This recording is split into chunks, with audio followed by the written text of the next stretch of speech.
మనం బ్రతకాలంటే నీరు, ఆహారం, గాలితో పాటు ఈ రోజుల్లో కావాల్సిన విషయం ఇంకోటి ఉంది. అదే ఇంటర్నెట్. ప్రతి దానికి ఈ రోజులో ఇంటర్నెట్ అనేది అవసరం. అసలు ఇంటర్నెట్ అంటే మనం రోజు వాడే 2GB డేటా కాదు. ఇంతకీ ఇంటర్నెట్ అంటే ఏంటి?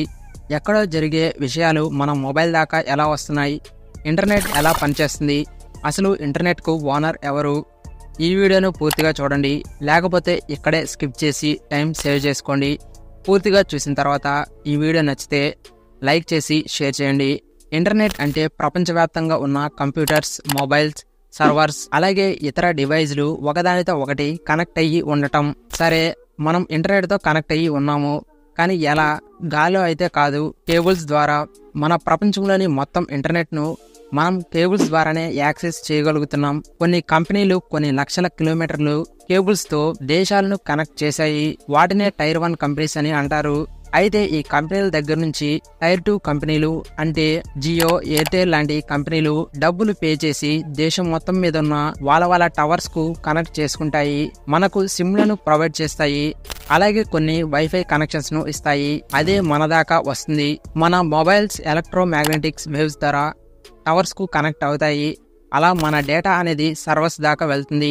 ఇంతకీ సర్వర్స్ అంటే పవర్ఫుల్ కంప్యూటర్స్. ఇవి డేటాను స్టోర్ చేయడంతో పాటు డేటాను మన డివైస్ తో ఎక్స్చేంజ్ చేసుకుంటాయి. అర్థం కాలేదు కదా? ఇప్పుడు సింపుల్ గా ఎక్స్ప్లెయిన్ చేస్తాను. చూడండి.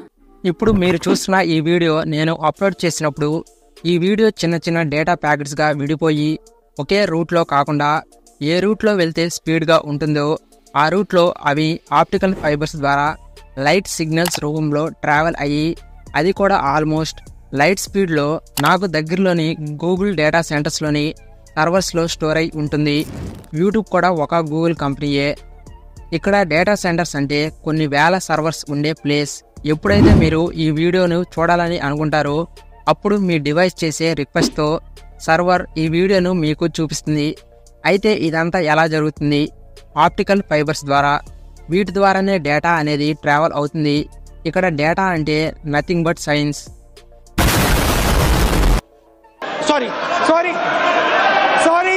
డేటా అంటే టెక్స్ట్, వీడియో, ఇమేజ్. మనం చూసేది అలాగే జనరేట్ చేసి అప్లోడ్ చేసేది.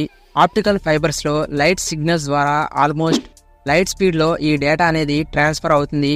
అందుకే మనకు అంత స్పీడ్ లో డేటా అనేది వస్తుంది. ఇప్పుడు మనం మాత్రమే ఇంటర్నెట్ వాడము. ఒక సెకండ్లో లక్షల మంది మొబైల్స్, కంప్యూటర్స్ వాడుతుంటారు. మనకు డేటా ఎక్స్చేంజ్ అయ్యే రూట్ లోనే చాలా మందికి డేటా ట్రాన్స్ఫర్ అవుతుంటుంది.